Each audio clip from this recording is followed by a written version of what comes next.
오늘 주님께서 한 죄인을 찾아오시는 그런 말씀을 통하여서 나 같은 죄인을 하찮게 여기지 아니하시고 나를 주목하시고 나에게도 찾아오시는 주님을 만나 배웠고 큰 은혜를 받는 저와 여러분 되시기를 주님의 이름으로 축복합니다. 사람들은 보통 다른 사람들의 죄를 보면서 깔깔거립니다. 저놈 봐라, 죄지었다. 그리고 이렇게 이야기하죠. 저놈 보라고. 손가락질하고 비웃고 조롱합니다. 사람들은 보통 자기의 죄는 잘 안 봅니다. 자기의 흠이 아니라 착각합니다. 그래서 다른 사람이 죄를 저지르면 손가락질하면서 깔깔대고 서로 막 소문내가지고 저거 보라고 저거 보라고 보고 싶지 않은 사람까지도 저거 보라고 꼭 봐야 된다고 하면서 헐뜯고 비난하기를 좋아하지요. 왜 그런 줄 아십니까? 상대방이 약함, 상대방이 악함, 상대방이 부정함이 드러날 때에 내가 더 의로워 보이거든요. 그 별것도 아닌 자기 의를 내세우기 위하여서 다른 사람의 치부를 드러내는 일들을 사람들은 참 기가 막히게 좋아합니다. 그러나 기억하십시오. 우리는 모두 하나님 앞에서 부끄러운 죄인입니다. 죄의 경중은 있을 것입니다. 큰 죄인, 작은 죄인. 그러나 분명한 것은 하나님의 거룩하심 앞에서 온전한 인생은 단 한 사람도 없다. 성경은 그렇게 우리에게 말씀하고 있습니다. 왜 그런가? 타락한 인간의 본성 때문입니다. 우리 안에는요, 흉한 게 있어요. 흉한 게. 거룩하지 못한 게. 그런데 인간은 이러한 자신의 부정함을 알지 못하고 자꾸 다른 사람에게 죄의 책을 떠넘기려고 하고요. 그 사람의 죄에 대해서 함부로 판단하고 비난하곤 합니다. 제 아내도 있습니다.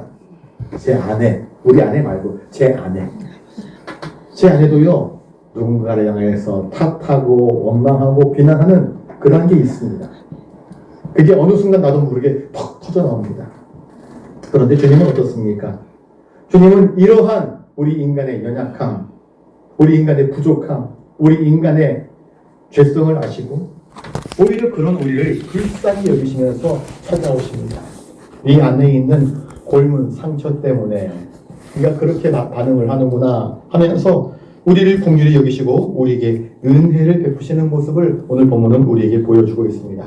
오늘 본문 9절을 한번 읽어보겠습니다. 9절입니다. 시작. 예수께서 옷을 지나가시다가 마태라는 사람이 계단에 앉아 있는 것을 보시고 이르시되 나를 따르라 하시니 일어나더라. 예수님께서 갈릴리 동네를 근처로 하여서 그 인근에 많은 사람들을 만나는데 오늘 본문에는요, 마태라고 하는 사람, 본명은 레위였습니다. 그는 나중에 사도로 세움받아서 예수님의 12사도 가운데 한 사람 됩니다. 그리고 그 이후에는요, 사도로 세우심을 입은 이후에는 레위라는 이름을 버리고 마태라는 이름으로 활동하게 됩니다. 이 마태는 마태복음의 저자이기도 합니다. 마태라는 이름은 아람어로 하나님께서 주신 선물이라는 뜻입니다. 여러분, 이 마태라는 사람은 원 직업이 무엇이었습니까? 원 직업이 세리였습니다. 세리. 세관에 앉아 있었습니다. 세관은 어떤 곳이었는가? 당시 이스라엘을 통치하고 있었던 로마 정부의 로마를 위한 세금을 백성들에게서 악착같이 뜯어내어서, 사람들은 그러지 않습니까? 내 나라에 세금 내는 것도 아까워 죽겠는데 남의 나라에 세금 바치는 것은요 더더욱이나 아깝지 않겠습니까? 바치고 싶지 않은데 억지로 내야 됩니다. 사람들 안 내면은요 쫓아가서 박탈하면서 뜯어 갈취해가는 것이 세리였습니다. 말을 안 들으면 로마 병정들을 이끌고 가서 집을 불살라버리거나 아니면 수탈하거나 해서 로마 정부에다가 세금을 바치는 사람이 세리란 말입니다. 그는 이렇게 강제로 세금을 징수하여서 로마에 갖다 바쳤습니다. 그러니 백성의 고열을 짜서 빼어서 로마의 앞잡이 노릇을 하는 사람이었습니다. 이스라엘 백성들 입장에서는요, 이 놈은 매국노다. 저런 놈은 나가서 뒤져야 돼. 할 만큼 저주를 받는 자가 세리였습니다. 그런데도 불구하고 백성들 앞에서 뻔뻔하게 얼굴을 곱게 하여서 야, 다 내놔. 세금 바쳐. 강제로 도장을 꽝꽝 찍어버리면서 이것도 세금, 저것도 세금 그렇게 억지로 세금을 거두어갔던 파렴치범이기도 하고요. 그래서 세리 그러면 모든 사람들이 이스라엘 백성들 가운데서 세리 그러면요 죄인의 대명사입니다. 이 세리 같은 놈 그러면요 죄인의 대명사가 됩니다. 그런데 그는 세리 중에서도 세리장이었습니다. 세리 중에서도 가장 높은 직급을 갖고 있는 사람이었던 것입니다. 그러니 얼마나 악명 높았겠습니까? 세리가 지나가면은 사람들이 다 있는 반전에서부터 침을 끌어모아가지고요 세리가 지나간 그 뒤통수를 향해서 침을 뱉어버립니다. 더럽다. 내가 오늘 못 볼 걸 봤다. 들은 건 내가 봤다. 그렇게 침을 뱉어버리고 말았습니다. 여러분 돈을 많이 거두는 사람에게는요 부패함과 유혹이 따를 수밖에 없습니다. 그리고 로마의 정부에 세금을 많이 갖다 바치면 바칠수록 내가 진급하고 승진하기 때문에 그는 백성들에게서 악착같이 세금을 거두어서 갖다 바쳤을 것입니다. 정해진 세금보다 더 많이 갖다 바칩니다. 그래야 나에게도 남는 떡고물이 있기 때문입니다. 세리는 유대인들의 원성을 썼습니다. 비난을 받았습니다. 이러저러한 많은 저주를 받았습니다. 세리는요 이스라엘 백성들과 서로 말을 섞지 않습니다. 그도 이스라엘 백성이었음에도 불구하고요 세리는 이미 로마에 변절된 사람, 우리와는 다른 사람, 더러워진 사람, 더럽혀진 사람, 부정한 인간이었기 때문에 모든 사람들이 세리와는 말을 섞지 않습니다. 아무도 말 걸지 않습니다. 여러분 아무도 말 걸지 않는다. 아무도 그에게 물건을 갖다 팔아주지 않는다. 하인이 가서 물건을 사와야, 먼 데 가서 물건을 사와야 생계를 유지할 수 있습니다. 바리새인들은 이런 세리와 인사조차 건을 나누지 않았습니다. 바리새인이 혹시라도 세리를 만나면요 고개를 획 돌리고 다른 길로 가버립니다. 그러니까 사람이 아닌 것이지요. 철저하게 고독한 사람이 세리였고 그중 세리 중에서 대장이었던 바로 세리장 마태였습니다. 그런 마태에게 주님이 찾아오십니다. 그리고 이 마태라고는 사람이 세관에 앉아있는 것을 주님이 보십니다. 여기서 본다라는 것은요 주목한다라는 뜻입니다. 여러분 우리가 많은 것을 보지 않습니까? 많은 것을 보다가 어떤 꽃이 아름다우면 그 꽃에게 다가갑니다. 그 꽃이 나를 이끌어가는 것입니다. 그리고 그 꽃에 주목합니다. 참 이쁘다 그러지 않습니까? 그런데 하필이면 주님이 누구에게 시선이 갑니까? 세리에게 시선이 갔습니다. 이스라엘 백성들이 다 무시하고 경멸하고 침뱉고 저주했던 세리에게 눈이 확 갖다 꽂히셨습니다. 왜? 왜 세리에게 주님께서 눈이 가셨을까? 여러분 전능하신 주님은 이런 세리조차도 구원 얻기를 원하시는 긍휼 많은 하나님이심을 우리에게 보여주고 있습니다. 그 세리 마태에게 주님은 딱 한마디 하십니다. 뭐 이러니 저러니 뭐 어쩌고 저쩌고 말하지 않습니다. 세리를 가만히 눈을 마주치면서 들여다보시고는요. 세리가 예수님이 많은 사람들이 우러러 따르는 예수님이 자기에게 다가오니까 털만 아일까 하지 않겠습니까? 거룩하신 분이 나같이 부정하고 더러운 사람에게 올 이유가 없거든요. 이스라엘 백성들 중에서 그 누구도 세리와 상관하지 않는데 혹시 내 곁에 누가 있나? 보는 건데 예수님이 나에게 집중해서 찾아옵니다. 그러면서 예수님께서 눈을 지그시 마주치면서 이렇게 말씀하십니다. 나를 따르라. 다른 말도 하지 않았습니다. 너 오늘 너네 집에 가서 밥 먹을 테니까 밥 좀 다오라고 하지도 않습니다. 나 목마르니까 물 한 잔 좀 줄 수 있겠냐? 그 말씀도 하지 않습니다. 마태에게 너 나를 따르라. 그렇게 말씀하셨습니다. 여러분 예수님의 부르심은요 권위 있는 부르심입니다. 주님의 말씀이 얼마나 권위 있었는지 세리 마태는요 즉각 반응합니다. 일어나서 주님을 따라가 버립니다. 여러분 주님의 부르심은 어떤 부르심인 줄 아십니까? 우리를 구원하기 위한 부르심이라는 사실을 기억할 수 있기를 바랍니다. 주님은 오늘도 우리를 부르십니다. 왜 부르십니까? 우리를 불쌍히 여기셔서 우리를 긍휼히 여기셔서 우리에게 주목하시면서 일부러 다가오셔서 우리를 구원으로 부르시는 하나님이십니다. 주님은 이 마태가 어떤 자인 줄 아십니다. 죄악된 길에 서 있는 자, 백성들의 고열을 빠는 자, 그 자리를 벗어나서 너 거기서 나오라 말씀하시는 것입니다. 아브라함을 불렀던 것처럼 하나님은 그를 택하여 부르십니다. 여러분, 예수님의 부르심은요, 우리에게서 전인적인 응답을 요구하십니다. 갈 것이냐 말 것이냐 분명히 결정해야 됩니다. 그런데 마태는요, 주저하지 않습니다. 곧 주님을 따라갑니다.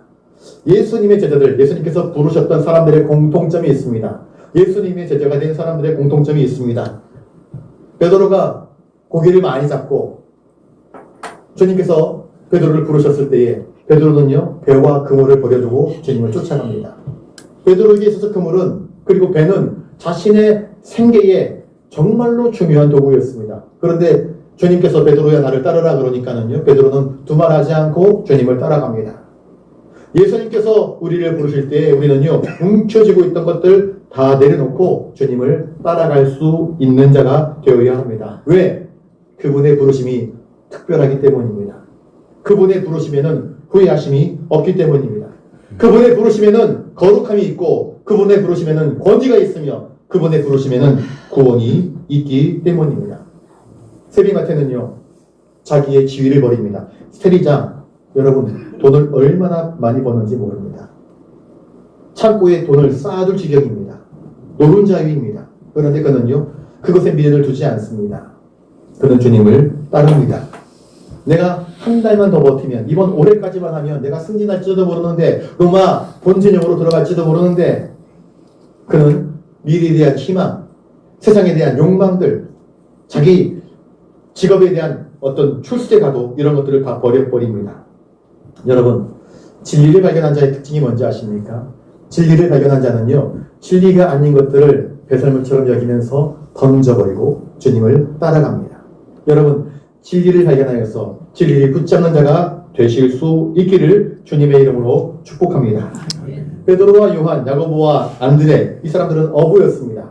여러분, 어부는요, 배와 그물을 버려두고 주님을 쫓아갔습니다. 그런데 주님을 쫓아갔다가 나중에 또 어떻게 됩니까? 다시 배를 타고 그물을 던져서 고기를 잡지 않습니까? 베드로와 요한, 이런 사람들은 다시 고기를 잡을 수 있습니다. 왜? 낚시하는 기술, 또 고기를 잡는 기술은 사라지지 않기 때문에. 그런데 여러분, 세리 마태가 예수님을 쫓아갔습니다. 그러면 예수님을 쫓아갔다가 다시 복직할 수 있을까요? 못합니다. 복직이 안 되는 거예요.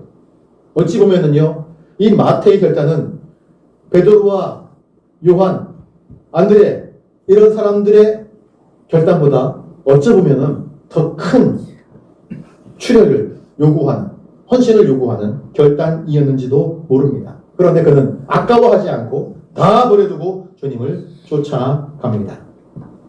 돈을 사랑하고 하루 종일 돈 냄새를 맡고 집에 가서도 돈을 헤아리고 돈을 쌓고 로마에 어떻게 갖다 바칠까, 또 어떻게 백성들에게서 세금을 거둘까, 하루 종일 돈 했던 이 세리는요, 더 이상 돈에 미련을 두지 않습니다. 돈을 사랑했던 이 마태가 나중에는 복음 전파자가 됩니다.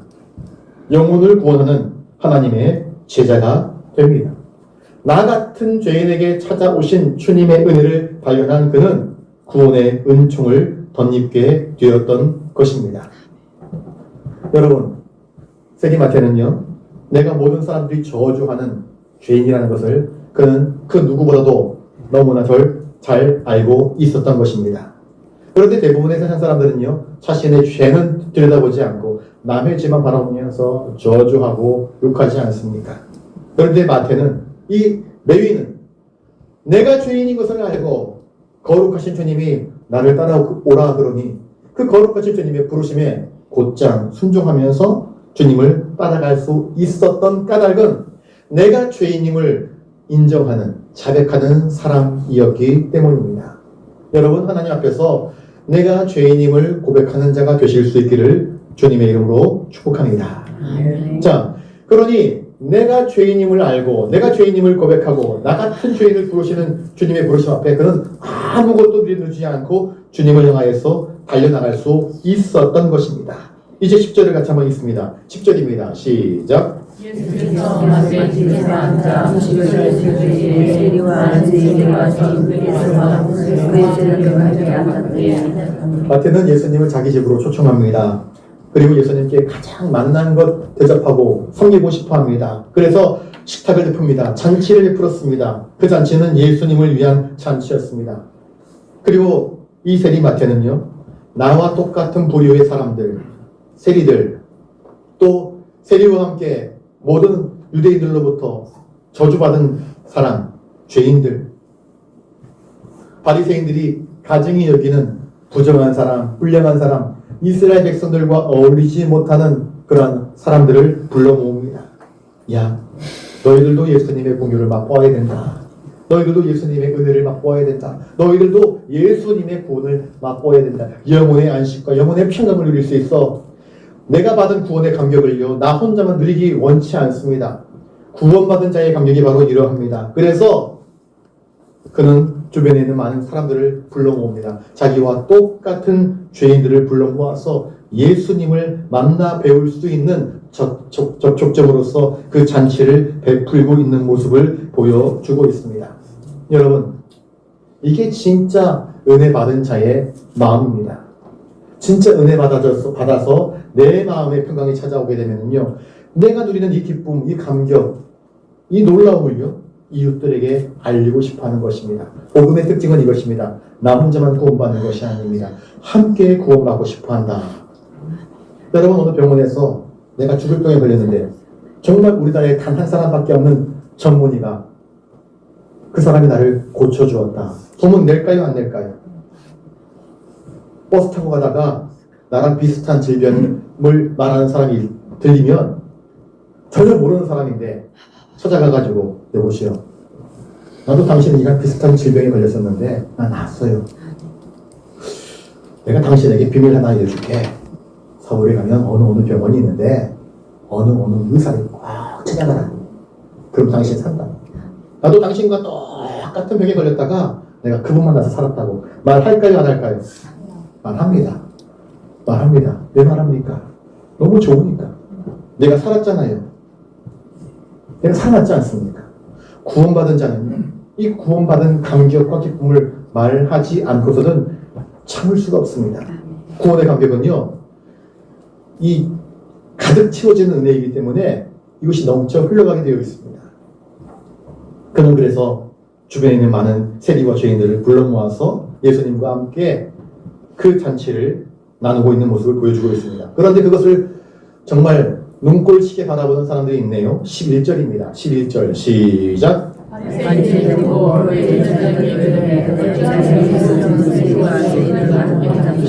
바리새인들은요, 말 그대로 우리는 구별된 자, 우리는 이스라엘 백성들 중에서도 구별된 자, 우리는 거룩한 자, 우리는 의로운 자, 우리는 죄를 모르는 자, 우리는 그 누구보다도 의롭게 살려고 애쓰는 자, 우리는 금식기도 할 줄 아는 자, 우리는 불쌍한 사람 보면 구제할 줄 아는 자, 그러면서 자기의 의를 자랑했습니다.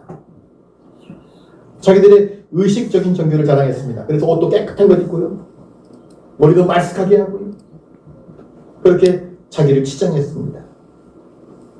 그런데 그들이 예수님과 함께 불의한 자들, 세리와 죄인들이 식사하는 것을 바라보면서 예수님께 함부로 말하지 못하니까 예수님이 제자들에게 거들먹거리면서 야 그러면서 어찌하여 너희 선생은 저런 추잡한 세리와 죄인들과 함께 식사를 할 수 있느냐? 왜 그들과 함께 잡수시느냐? 그러면서 예수님을 책망하고 있는 모습을 보여주고 있습니다. 여러분, 세상에는 이런 사람들이 참 많습니다. 나는 의로와 나는 항상 오라. 내 생각은 틀림이 없어 라는 사람들. 참 대화가 안 되는 사람들입니다. 참 무식한 사람들입니다. 자기 의로 똘똘 뭉친 사람은요, 답이 없어요. 답이 없습니다. 그래서 자기들의 견해를 옳다 이야기하고 예수님이 하는 행동은 옳지 못하다라고 정죄하고 있는 모습을 보여주고 있습니다. 유대인들은요, 하나님이 택하신 백성들입니다. 영어로 chosen people, 하나님이 택하신 백성들이었습니다. 그래서 그들은 이런 의식이 있었습니다. 우리는 너희들과 달라. 우리는 선민이야, 선민. 하나님께서 선택한 백성들이지. 그래서 우리는 항상 옳다라고 하는 자기 중심적인 사고가 있었습니다. 우리밖에 누가 하나님의 계명을 받았느냐? 우리밖에 누가 하나님의 율법을 받았느냐? 그러면서 자기들 안에 헛된 허영이 있었습니다. 자기의 이것이 점점 커지니까 자기 마음에 들지 않는 사람들을요, 자기 의로서 비판하기 시작합니다. 정죄하기 시작합니다. 하나님의 말씀이 아니라 자기의 의로서 세상 사람들을 비판하고 정죄하는 것입니다. 그러니 예수님이 하신 하나님의 공유를 나타내는 행위조차도 별로 아름다워 보이지 않습니다. 그래서 경멸하고 헐뜯는 것입니다. 이 자기중심적인 사람들, 자기 의에 파묻혀 있는 사람들은요, 다른 사람이 옳아도 다른 사람의 옳음을 인정하지 않습니다. 내가 더 옳지. 너희 말이 일리는 있지만 내가 더 옳아. 내가 중심이 되어버립니다. 하나님 중심이 아니라 자기 중심이 되어버리는 것입니다. 여러분, 마태복음 7장 1절에 주님은 이렇게 말씀하십니다. 비판을 받지 아니하려거든 뭐 하지 말라고요? 비판하지 말라. 그 비판하는 그 비판으로 말미암아 너희가 비판받는다. 너희가 헤아리는 그 헤아림으로 너희가 하나님 앞에서 헤아림을 받게 될 것이다. 그러니 함부로 비판하지 말고 함부로 정죄하지 마라. 그렇게 우리 주님 말씀하지 않았습니까? 자, 바리새인과 예수님의 다른 점은 무엇일까요? 바리새인들은요, 자기 의를 가지고 죄인들을 비난합니다. 나무랍니다. 못된 놈이라고 그렇게 사람들을 갈라놓습니다. 구별짓는 것입니다. 그런데 예수님은 어떻습니까? 예수님은 사람들이 구별 지어놓은 죄인, 아무도 어울려주지 않는 그런 죄인에게 찾아오십니다. 예수님의 사랑은 긍휼입니다. 예수님의 사랑은 불쌍히 여김이었습니다. 내가 죄인인데, 내가 아픈데, 회개하고 싶은데, 돌이키고 싶은데 돌이킬 기회를 안 주지 않습니까? 바리새인들은 회개할 기회를 안 줍니다. 그래서 더 악한 일을 할 수밖에 없는 이들의 마음을 주님은 아십니다. 그래서 그들에게 찾아오십니다. 그 누구보다도 사랑이 필요하고 은혜가 필요하고 용서가 필요한 사람에게 주님은 기꺼이 찾아와 주시는 것입니다. 여러분, 어둠에 속한 자들에게 빛이 필요합니다. 그들도 기댈 곳이 필요합니다. 그들도 의지할 곳이 필요합니다. 그런데 주님은 그들에게 다가가셔서 그들의 의지할 어깨를 내어주십니다. 그들을 따뜻한 사랑으로 품어주신 것입니다. 이게 바리새인과 하나님 아들 예수 그리스도의 다른 점입니다. 주님은 겸손합니다. 그런데 바리새인들은 교만합니다. 자기 의를 가지고 사람들을 정죄하고 비난하고 이건 어쩌고 저건 저쩌고 사람들을 자꾸 등급을 매겨놓고 사람들을 자꾸 너는 죄인, 너는 의, 너는 우리 편, 너는 저 편 그렇게 사람들을 갈라놓았습니다. 그런데 주님은 겸손하십니다. 인간의 몸을 입고 오십니다. 만왕의 왕, 만유의 주, 온 우주와 만물을 창조하신 창조주께서 소외되고 억눌리고 아무도 보태주지 않는 사람들에게 기꺼이 찾아오셔서 자기를 낮추어 그들에게 스며드십니다. 가장 큰 사랑은요, 겸손한 사랑입니다. 겸손한 사랑이 진짜 되기 최상급의 사랑입니다. 교만한 사랑은요, 누구나 할 수 있습니다. 그러나 겸손한 사랑은 아무나 할 수 있는 게 아닙니다. 진짜 사랑을 아는 자만이 겸손한 사랑을 할 수 있는 것입니다. 내 아들이 교통사고가 나서 피를 흘리고 있습니다. 어이구 더러워, 내 옷에 피 묻어. 그런 사람 누가 있겠습니까? 내 새끼인데 달려들어가서 내 아이 살려달라고 끌어안고 119 부르고 달려가는 길에 내가 줄 수 있으면 내 피 주는 거 뭐가 아깝겠습니까? 내가 줄 수 있는 것이라도 내 칸 주는 게 뭐가 아깝겠습니까? 다 주고 싶어 하죠. 이게 진짜 사랑 아니겠습니까? 최상급의 사랑은 겸손한 사랑이라는 것을 기억할 수 있기를 바랍니다. 바리새인들은요, 하나님의 의에 대해서 열심을 냈습니다. 종종 교회 안에서 열심을 낸다고 하면서 내 방식만이 항상 옳다라고 주장하는 것은요, 이 바리새인의 길을 따라가는 것입니다. 여러분, 교회 안에서 이 사람은 A라는 방식으로 생각할 수 있고 B라는 사람은 B라는 방식으로 생각할 수 있습니다. 교회가 다 다르고요, 교단이 다 다른데 조금은 다른 생각들을 할 수 있습니다. 그런데 나만이 옳다라고 주장하게 되면 갈등밖에 벌어지지 않습니다. 그건 바리새인적인 생각입니다. 여러분, 우리의 생각이 항상 옳지 않을 수 있음을 염두에 두실 수 있기를 바랍니다. 옳으신 분은 하나님밖에 없습니다. 주님밖에 없다는 것입니다. 그래서 우리가 조심해야 될 것은 무엇인가? 함부로 정죄하거나 함부로 비난하거나 앞뒤 전후 맥락을 다 살피고 난 다음에 판단해도 늦지 않는데 앞에 것만 보고 뒤에도 그럴 것이다 라고 그냥 대입해버리는 이들이 얼마나 많습니까? 진정한 성도는 우리가 다 죄인임을 깨닫고 겸손하게 상대방의 연약함, 상대방이 흠결이 보이면 그걸 덮어주고 가려주고 바르게 세워주려고 애쓰는 사람이 진짜 되기 성도인 것입니다. 주님이 우리를 그렇게 하시려고 우리에게 찾아와 주신 것이 아니겠습니까? 바리새인, 서기관 같은 자들은요, 하나님을 잘 섬긴다라고 자랑하다가 자기 규표만에 빠져버리는 엄청난 죄악을 짓고만 사람들입니다. 자, 바리새인의 이야기를 듣습니다. 주님께서 뭐라고 말씀하실까요? 12절입니다. 시작. 예수께서 들으시고 이르시되 건강한 자에게 의사가 들어갔고 그는 병든 자에게 하여 쓸세이다. 예, 바리새인들이 예수님을 비난하고 물론 제자들을 비난하는 것이지만 제자들을 빙자하여서 예수님을 비난할 때에 주님은 가만히 듣고 건강한 자에게는 의사가 쓸데없고 병든 자에게라야 의사가 필요하다 그렇게 말씀하십니다. 바리새인들은요, 우리는 흠이 없어, 우리는 완전 무결해, 우리는 의로워, 우리는 정직해, 우리는 착해, 우리는 경건해, 우리는 특별해. 그런데 주님 말씀하십니다. 그래, 너희들 건강하구나. 너희들에게는 의사가 필요 없어. 여러분, 주님은 모두에게 누구에게나 다 필요한데 나는 아무 문제 없어 하는 사람에게 주님은 들어갈 틈이 없는 것입니다. 나는 의로워, 나는 정직해, 나는 죄가 없어. 여러분, 우리에게 죄가 없다고 한다면 예수님께서 왜 십자가를 지셨겠습니까? 그 자체가 하나의 위선이며 교만인 것을 우리가 깨달아야 합니다. 나도 불의하고 나도 부족하고 나도 연약합니다. 우리는 다 연약합니다. 주님 말씀하십니다. 건강한 사람에게는 의사 쓸데없다. 내가 병든 자, 내가 죄인이라는 것을 인정하는 자, 그런 자들에게 주님의 치료, 주님의 개입, 주님의 역사, 주님의 구원이 임하실 수 있음을 오늘 본문은 우리에게 가르쳐주고 있습니다. 여러분, 죄는요, 영혼의 질병입니다. 죄는 사람을 불구로 만듭니다. 보지 못하게 만들고요, 듣지 못하게 만들고요, 사랑하지 못하게 만들어버립니다. 여러분, 이들의 죄가, 자기 의라는 죄가, 이 교만이라는 죄가 하나님의 은혜가 들어가지 못하게 만들어버립니다. 하나님의 진실이 들어가지 못하게 그들의 눈을 싹 가려버리는 것입니다. 예수님은 영혼의 위대한 의사이십니다. 주님의 도우심을 필요로 하는 자에게 주님은 스며드십니다. 여러분, 물은 위에서 내려오잖아요. 땅 깊은 곳으로 스며듭니다. 사랑은 그렇더라고요. 사랑은요, 높은 곳에서 낮은 곳으로 흘러내려갑니다. 내리사랑이라고 하지 않습니까? 사랑은 끊임없이 흘러내려갑니다. 어디까지 내려갈까요? 가장 낮은 곳까지 사랑은 흘러내려갑니다.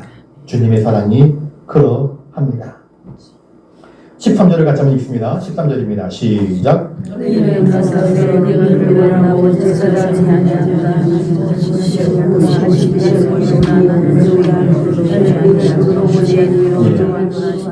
너희는 가서 우리 하나님이 원하시는 것이 무엇인가?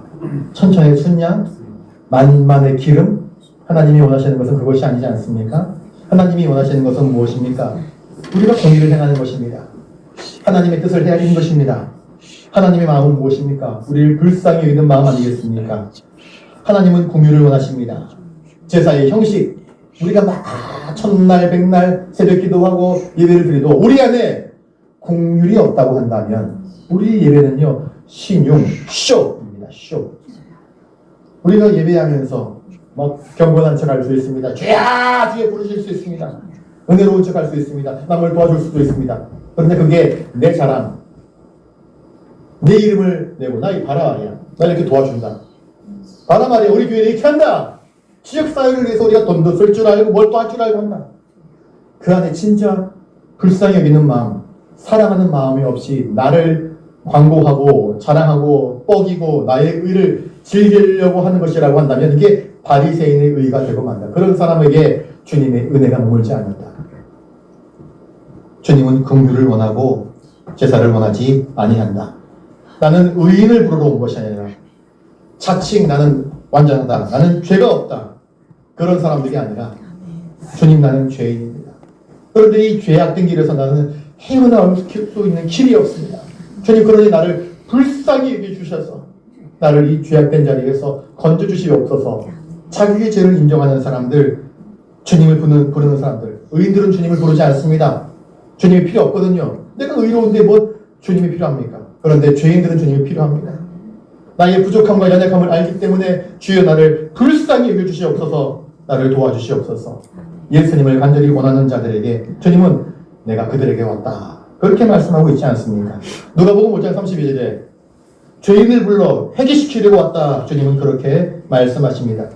주님은 죄인들을 부르셔서 그들의 죄를 씻어주시고 사하시고 그들을 새롭게 하셔서 하나님의 자녀로 부르시려고 우리에게 오셨음을 말씀해 주고 있습니다.